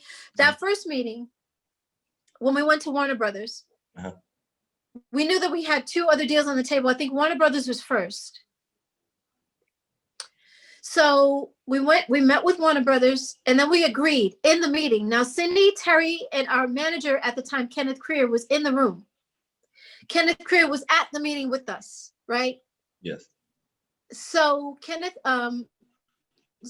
thank you so much, guys. Thank you for this day, because it was a lot at Warner Brothers, but it was a bunch of other people that do other stuff at Warner Brothers for us. So movie people were in there, like people that usually you have to talk to the people that know the people that used to date the daughter of the guy who's the owner or the CEO of, or the A&R guy for it. But this was the direct people that could greenlight everything we needed. We leave the meeting. We decide that, so before we left the meeting, we decided that, now Maxine was on speakerphone because she lived in Virginia at the time and couldn't make the meeting. Okay. Couldn't be there in person. We all agreed that we were going to come back after we met with all the other people and decide what we were going to do. Because even if you don't do a record deal with us, you can do a movie deal. Even if you don't do a movie deal or a record deal, you can do a play. So what it is, whatever you guys want, just come back and meet with us next week. We agreed. Thank you so much for this. We'll see you next week. Next week comes. This was after meeting with Rough Town. I was like, hell no. None of you guys deserve us. Then we met with Sony, and I was like, well, this could be good. But then, like I said, we're not getting publishing. So no on Sony, no on Rough Town. We're going to meet with so here we are the day of the meeting. Cindy and Terry tell us they're not coming to the meeting. I'm trying to get ready. And that I got the phone call right before I left out the door. So I'm like, you got to be kidding. So I'm calling on my cell phone and I'm driving through the valley, through Los Angeles, trying to get to the meeting. And I'm like, what the hell? So I'm calling. Maxine and I are the only two on the phone. Cindy and Terry won't pick up. I get to Warner Brothers. I turn into the lot and I'm parking and I can see our manager was parked 2 cars away. So I get out of the car. He gets out of the car and he's like this with his hands like up, like the girls are not coming. Oh my God. The girls are not, they're not coming. I was like, you got to be kidding me. Okay, so Maxine isn't here. She's going to be on speakerphone, but I'm the only one in person. What do I tell these people at Warner Brothers? What do I tell them? Because you're walking, you're walking in, and they're like, y'all are not even all here. So like they don't take you serious from jump. They're like, okay, y'all can even agree to show up. So how are we going to make this work? It's a bad look. It's bad business. Even if you don't like what's being offered, at least show up because you said you would. Keep your word. Mm-hmm. Keep your word. Like you said you were going to show up, so be here and tell them why you don't like the deal. Maybe they can restructure it for you. But what they thought was Roughtown was offering $50,000, and that's why they wanted that Roughtown deal. Are you kidding me? I was like, you guys, so if you read the first paragraph or the first page, second paragraph on the first page of the deal, it says right there in black and white, you're only getting $10,000 upon signing. You get the other $40,000 if the album is successful. They're not giving us $50,000 in one fell swoop. I was like, you guys think about it. Roughtown Records is an independent label. Do you really think that they have, like I said, $200,000, $50,000 a piece? That's $200,000 from an independent label. If this was Sony or Warner Brothers, I'd say, oh yeah, they have that. They can pay us, yeah. But this small independent label is going to come up with $200,000, please. And it says in black and white that we're not getting that. Like, oh my God, They just saw the 50. It was like, okay, bet, let's go. They didn't break the 50 down the way that the structure was in the contract. 10,000 upon signing, 40,000 if the album is successful. Yeah, so you're right. They saw 50,000. I'm like, nope, that's not how it goes. But I'm crazy, right? I'm the crazy one. Like, no. It was like you guys should have been smart enough to figure it out with the 3 of you without me even saying a word. But I'm crazy. Okay, well, you guys are locked into a deal now, and Maxine had to send me that email, and I still have it. I'm going to put it in my book. Dawn, you were absolutely right. This Roughtown deal is crap, and we probably have to sue to get out of it. Yeah. So who's crazy? I know they're tired of hearing "I told you so" from them. Exactly. I've said it a few times over the years. Like, come on, man. Oh my God. All I tried to do was make sure that we got like I said, our producer deserved a mansion. Our managers deserved mansions. Everybody around us, there was enough money to go around. Just make sure that the 4 people that were living out of suitcases and going around the world and doing videos and putting our likeness out there for people to like us enough to buy those records, to put you in a mansion, make sure that we have the same thing. Because us 4 were the ones who were doing that. That's all I wanted, but I'm crazy. Okay, I'm crazy. And see, I say this all the time. This is why there are so many seasons of Unsung. People signing bad deals. And exactly. I'm like, it shouldn't be this many seasons and episodes of this show, but it is. I'm like, this should not. Terrible. You're right. Well, sometimes you see people that have gotten themselves caught up. Like I was just recently thinking about, excuse me, Charlie Wilson. Mm-hmm. Because he says it. He's like, I was on drugs. I was out there. Yeah. He put himself in that situation, but he wasn't making money. The Gap Band was not making money at all. Why do they just do this to Black artists? That's my it's terrible. Because you don't hear there's no the white people had behind the music. They had behind the music, but it wasn't as bad as Unsung. Like Unsung is always a demise. Exactly. Like, which is why I will never do Unsung, because to me it's always a demise. It's always the sad part. They go back to their original houses, which is cute. I think that's nice, but where they lived before they became, stars and all that. I think that's great history. But I agree with Stephanie Mills. She said it best. She's like, I'm not going to do Unsung because I'm not unsung. I'm very celebrated, because they say uncelebrated, unprecedented. Yes. Exactly. So she said, yeah, she said, I'm very celebrated. I'm very well known. I'm loved around the world. So I feel the same way that she does. I'm not unsung. But I do love the show. I learn a lot about people, but it never ends well for the groups. And I'm like, Rolls Royce, TDK. I'm sorry. What is it? What is it?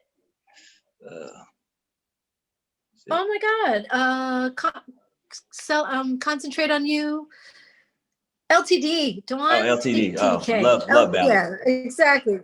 Yeah, exactly. LTD, you know it. Exactly. So I do love the show. I just wish that it would end on a positive, because sometimes they end on this very negative, and I'm like, that's sad about El DeBarge. I hate hearing that about those kids. I would have killed that man for everything he did to them children. Yes.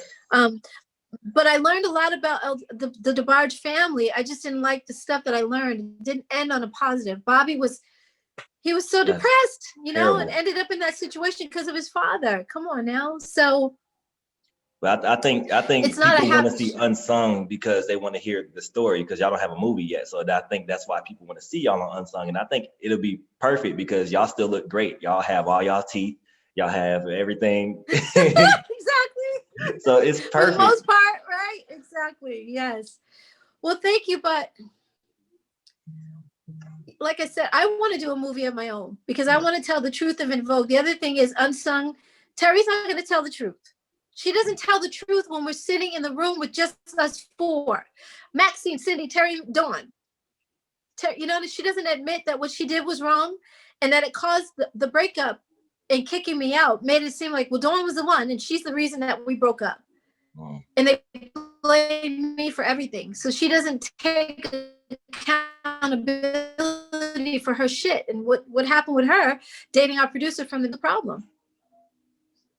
And Cindy and Maxine don't hold her accountable for it either. I'm the only one saying, hey, hello, is there anybody else that sees that this was the problem? So nobody's going to step up with me. So I'm good on that. I'll tell the story on my own. I'll do a movie and tell the truth about everything.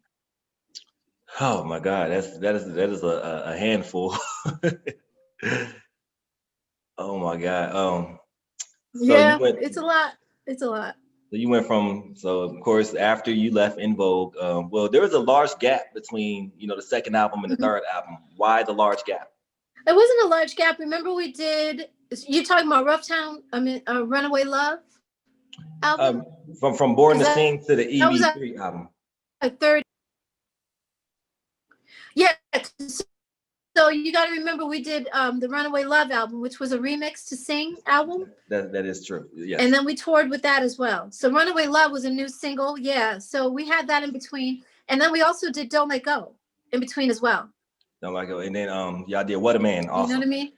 Yes, exactly. With Salt and Pepper. Yep. Okay. Because I looked at the date from the date from the second one, and then it said 97. I'm like, damn. I was like, that's kind of a gap, because that's the official albums they listed. So that confused me. So sorry. Exactly. No, you're right though. You're right. But we did a lot of stuff in between there, and then we toured.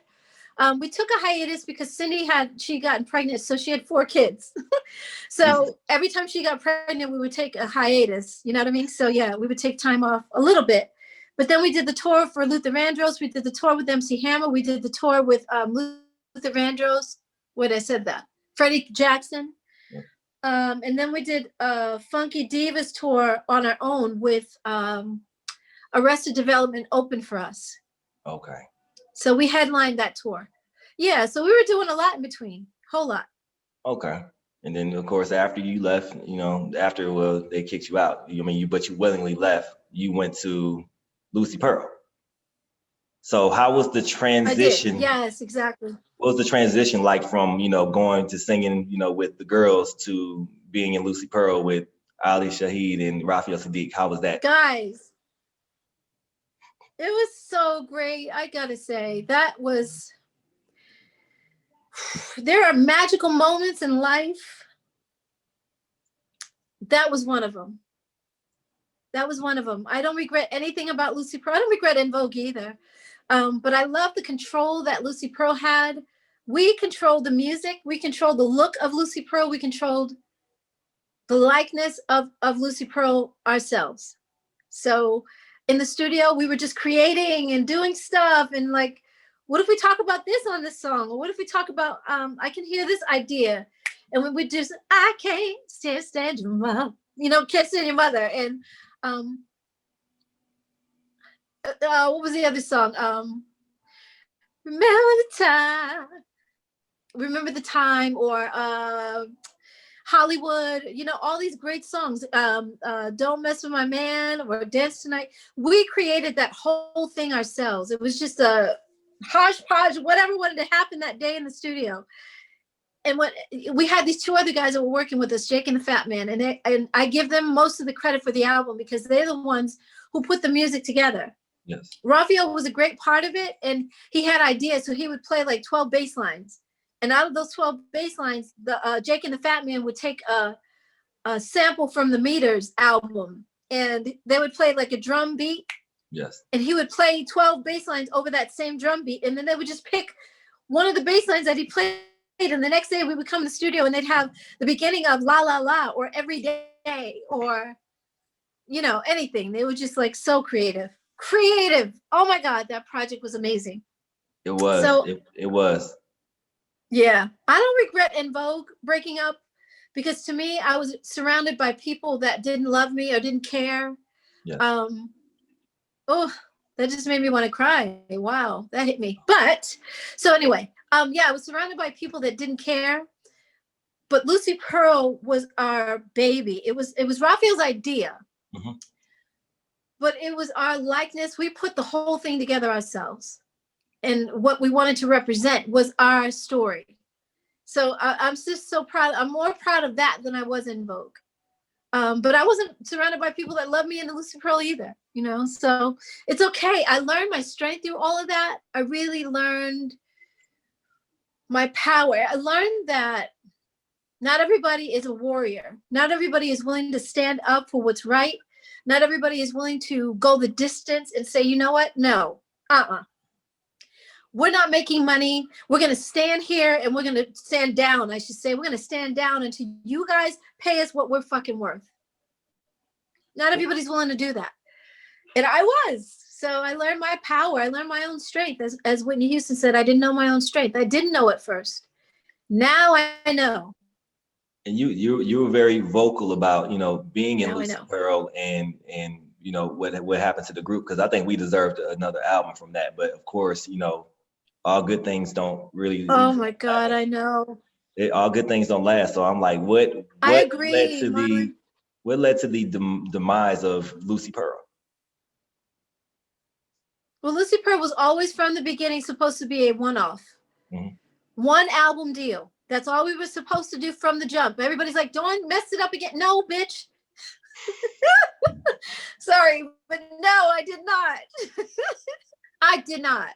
Stop blaming me for every fucking thing. It's so easy for everybody to do that. It's Dawn's fault. Well, if you can say Dawn wasn't willing to be paid pennies, yeah, okay, you can say it was my fault. I'll take the blame. That's fine. But in this case, it was only supposed to be a one-off from the beginning, a one album deal. That's all we had. It was never supposed to be any more than that. But what I was upset about is because we could have gone on to do more albums together. Mm. But Raphael, again, did not have my back. What happened with Lucy Pearl? He was too jealous. It was so obvious. Like, he was saying stuff like, jealous of me doing interviews and people asking me too many questions and not asking him and Ali. He was like, we've done stuff in our careers as well. We were in London when he said that to one of the journalists, the interviewers that we had that day. Wow. And she's asking me questions and he got fed up and he was like, excuse me, don't you see us sitting here? Ali and I have done things too in our career too. Like, fuck, what the fuck? And she said, yes, but Dawn has done a lot more. Woo! Yeah.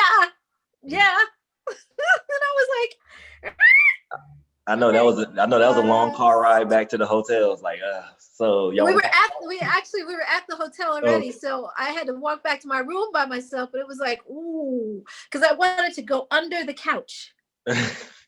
When she said that, because she read him like, don't cut into my interview because you don't like the fact that I'm not asking you questions. But when we got to Germany, it was the same way for Ali. Germany is a a culture of hip hop. It's a hip hop Yes. culture. Yeah, they don't play.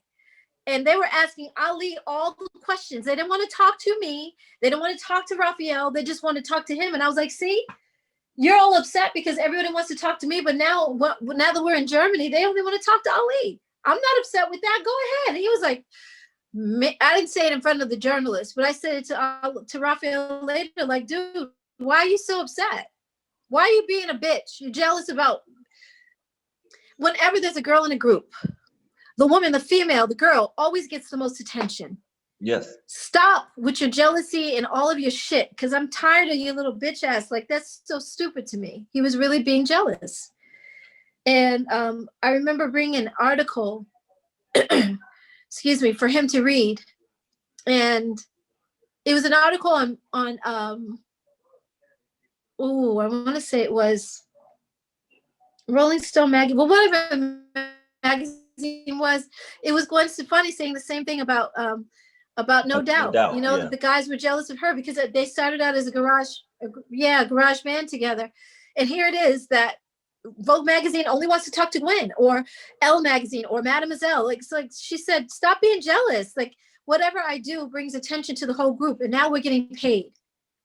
So stop, with all the bitchiness, and stop being jealous of me, and let's work the shit out. Like, we got a lot of money and because I think that Lucy Pearl was brilliant. Yes. I will say brilliant. I think it was a brilliant album. I was proud of it. We had Monet was writing all the girl parts with me. This girl named Monet. Mm-hmm. She was brilliant as a writer. We had an amazing project. And Raphael is a genius writer himself.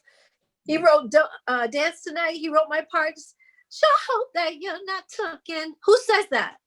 Hey. Raphael said Tookin. He told me to sing Tookin. I was like, oh my God, okay, I will.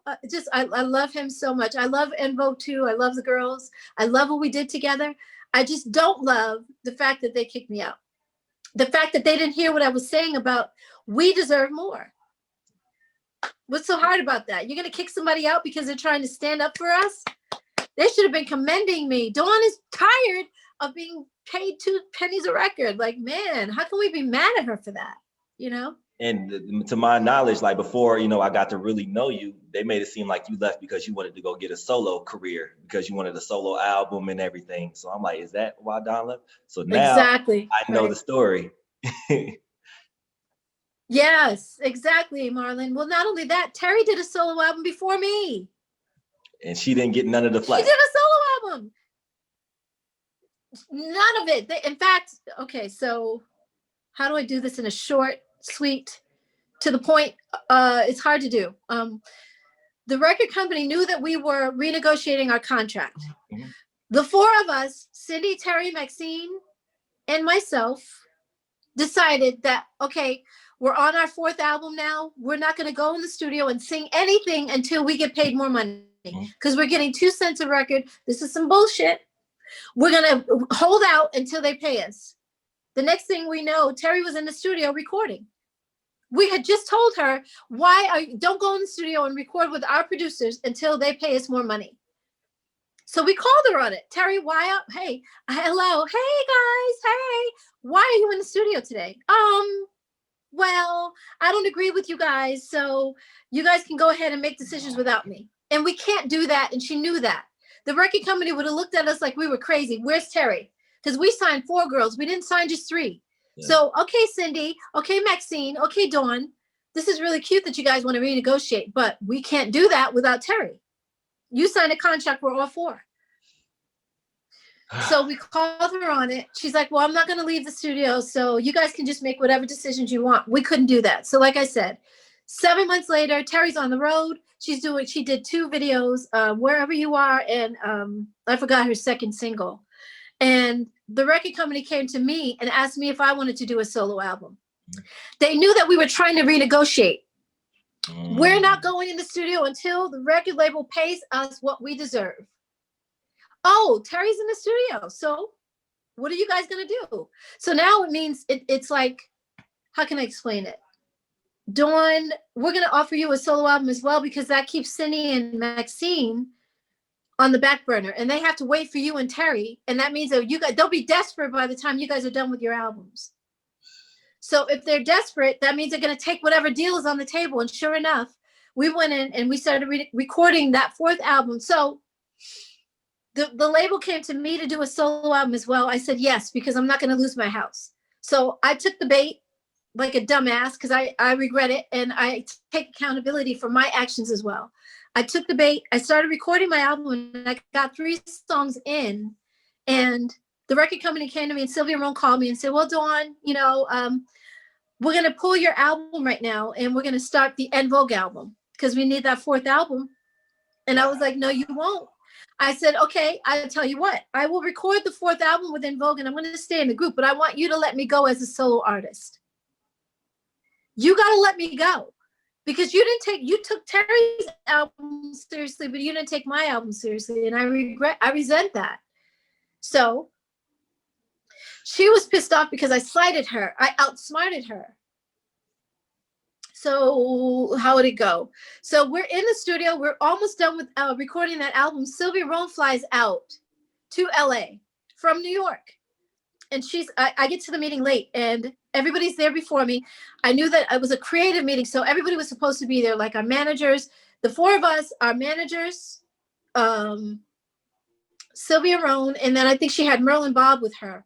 But then why are our attorneys here? What is that about? I remember they were sitting to the left in the room. Why are you guys here? Yeah, when I got there, I was late, so I couldn't ask questions. And it was like they knew to be at the meeting at a certain time and tell Dawn to come like later. You know what I mean? I'm always late anyway, so I was even more late. And Sylvia Rohn starts saying stuff like, well, we can't have any hidden agendas in the group. So Dawn, we know that you're doing a solo album, blah, blah. I was like, yeah. And she said, well, your solo album can't interrupt what's going on with En Vogue. And I said, it's not. I haven't even started on my solo record. So what are you talking about? I've been in the studio with En Vogue every single day, recording with En Vogue. How has my album had anything to do? It didn't interrupt. I started on my solo project with Sylvia, but once she let me go, I wasn't singing with anybody else except En Vogue. I was in the studio with the girls. So what are you talking about? My album is not gonna block anything that's going on with En Vogue. And I guess she was threatened by the fact that I was out there as a solo artist, and she didn't like that. So if I would have stayed in En Vogue as a solo artist and stayed in the group, she would have been okay with me doing a solo album, because that gives her record company my revenue as a solo artist, as well as my revenue within the group. Oh my God. But now I'm on my own. And I was like, but Sylvia, I'm not doing anything as a solo artist. You know that I don't even have a deal signed. I'm talking to Dr. Dre, but I haven't signed yet. But I've been in the studio with En Vogue every day. We have 2 songs to go to record on this album. I've recorded everything else with En Vogue. Right Direction. What's the other song? Too Gone Too Long. Wherever, whatever, by Babyface. I recorded everything in the studio with the girls for this album, what became EV3. Yes. It was, I don't think it was going to be EV4, but whatever we were going to name it. I've been here every single day. And now you're telling me that I have a hidden agenda? I said, Terry did a solo album too. What's different about Terry? Because she said, well, you have a solo album. I said, yeah. And what's different about Terry's solo album? Like, she did a solo album too. What's different about her album? And Terry turned around and looked at me and said, it's just different, Dawn. It just is. Wow. As if to say, yeah, like when you ask your mom if you can go outside, and she says no. And you say, why? And she says, because I said so. That's how Terry's answer was, exactly like that. Like very indignant and very like, and it just is. It's just like, yeah, it's just different. I'm like, no, it's not. And I said, you know what, Cindy and Maxine, this could be you on the hot seat one day. You could be sitting right where I'm at. So you got to think about this, because what you guys are doing to me right now is wrong. It's wrong. It's wrong. So Yeah, they were threatened by me, I guess. I don't understand that. I think that she was just pissed. Sylvia Rome was just pissed off because I outsmarted her. You took Terry's album seriously, but you didn't take my album seriously. We both did the same thing on the same label. Yeah. You, Sylvia Rome, offered Terry a solo album. She did that solo album. And then you offered me the same thing. And I start in the process of it. You pull my album. And then you kick me out of the group because why? Because I outsmarted you. Oh, well, how stupid am I? How crazy am I? I'm not crazy at all. I outsmarted you and you didn't like it. So that's that. You went on to do, you know, more musically, you know, things like, and you did movies. A lot of people don't know that you've done movies. Like, for instance, exactly. I was watching Life the other day. I did not know you were the lady singing in the beginning of the movie. You didn't know that? I would watch the movie and I'm like, oh, that's a lovely voice. And then like today I looked, I'm like, wait a minute. Then I looked at the credit. I'm like, that is Dawn. Wow. Yes. Exactly. Drop me off in Harlem. Yes, any place in Harlem. It's a great song by Ella Fitzgerald. Yeah, I did that. Now, if you blink, I'm gone from the screen. You can't look away because I'm there quick and I'm gone. You can still hear you though. Such a great. Yeah, exactly. You can. Yeah, through that whole scene. Oh my God. And it's it was a great opportunity. And I was really proud of that as well. Because Ted Demme wanted me to do it. He's the director of the film and he ended up passing away. So that's a very dear memory that I have for doing that song. Oh man. And that gown, everything was beautiful about that. Oh, that whole scene was amazing. Like, just like Eddie Murphy said, you wearing that dress, girl. Exactly, wearing that dress. Oh my God, I had to get through that scene, Marlon. I didn't realize that when you do a movie scene, you have to do it with the music muted. Because they have to be able to hear him say his words. And they can't hear him if the music is playing. So I had to do that whole scene and act like I'm singing and actually sing out loud with no music. So I'm singing a cappella. Yeah, but you can hear the music once the movie was done. They put the music in post after the movie was filmed. Wow. Yeah. But when I'm doing the scene, I'm actually singing with no music. Drop me off in Harlem. Yeah, it was crazy. So I learned a lot about recording music in a movie. Yeah. Was that the same case for Rugrats when you did Rugrats? Oh my God, this world is something new to me. Yes, that was fun. Oh my gosh. I played a baby in one of the scenes and you gotta holla to be fed or something like that. I sing, and you gotta holla to be fed. Well, I forgot what I did. And exactly. I was a little black baby in there. So if you see a black baby, well, there's a boy too. I think it was Tone Loc. Tone Loc, yes. Yes.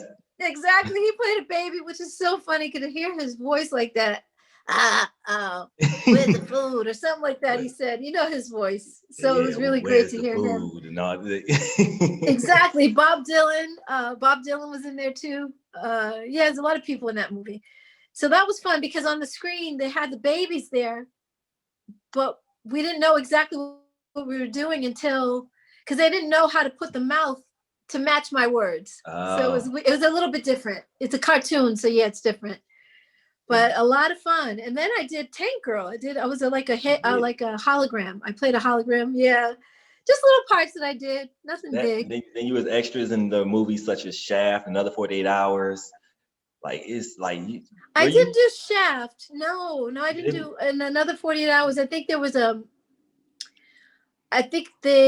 we did a song for those soundtracks is what it was. Yeah. Okay. Yeah. They made it seem like you was like an extra, you know, in the background. I was like, Dawn was in that? I'm like, let me go back and watch this. No. I wish. No. Did you want to, pursue acting more as, your career went on? I haven't done that as of late, but yeah, I will do that because I want to do a movie on En Vogue, and I want to tell the truth, like I said. So, but I want to play me as older. I want to play me as, because I can't play me as younger, but I will play me as older, as me now. Because only I can tell that story. Okay? I want it to be feisty. I want me. Don't mess with me. So I want to tell the story, and I want to tell it the right way. And there's a lot of great actresses, but I think I can do as good a job, you know? Awesome. Just make sure when y'all do a movie, do not go to Lifetime. Okay, do not do that. We need y'all. No, I didn't say biopic. Okay. Oh no, but I didn't say. Wasn't that terrible? Everybody says that, Marlon. It is awful. No Lifetime. Period. BET maybe because they gave New Edition a good, hands. None. Control. Don't even. No, you didn't like it. No, I said no. I like theirs, but Okay. no Lifetime. Hell no Lifetime. Nope. Good. Because I watch Lifetime biopics all the time, and I looked up and I was in the movie. I'm like, when did I do this? I'm like, this. Why am I playing R. Kelly in this movie? That's not me.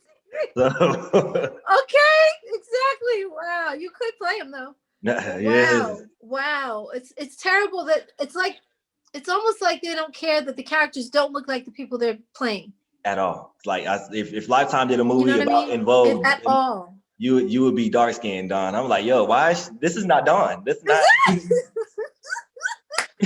Why? Exactly. Oh my God. Yes.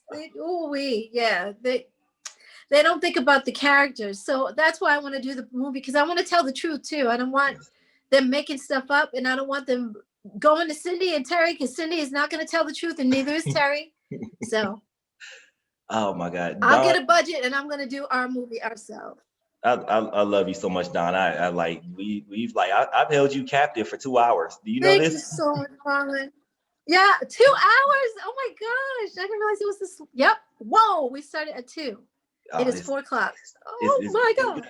It's good. No, I'm not gonna hold you too much. Like it's been great. No, it's fine. Stuff needed to be said though, and I'm glad that you asked me the questions, because I keep saying, oh my God, I'm talking too much about In Vogue, but the way that the questions are asked. Yes. And the way that the story is told, or the way that I'm telling the story, I try to find things that I don't remember that happened before, or throw in stuff and tell it in the way that it happened, but throw in stuff that I may have forgotten before. You know what I mean? I try to remember stuff that happened. Yeah, so it's okay. It's good. And thank you so much, Marlon, for having me. No problem. I try not to ask questions that have already been answered. I try to, because I watched your interview, so I'm trying to make sure I answer different, questions. I've tried to do as many shows as possible. Mm-hmm. It was kind of difficult to get people to back my project on my own. Mm-hmm. And I also had the wrong people that I was listening to. I had the wrong managers. I had boyfriends and husbands or husband. And people that I just thought, yeah, exactly, were capable of managing me, and they really weren't.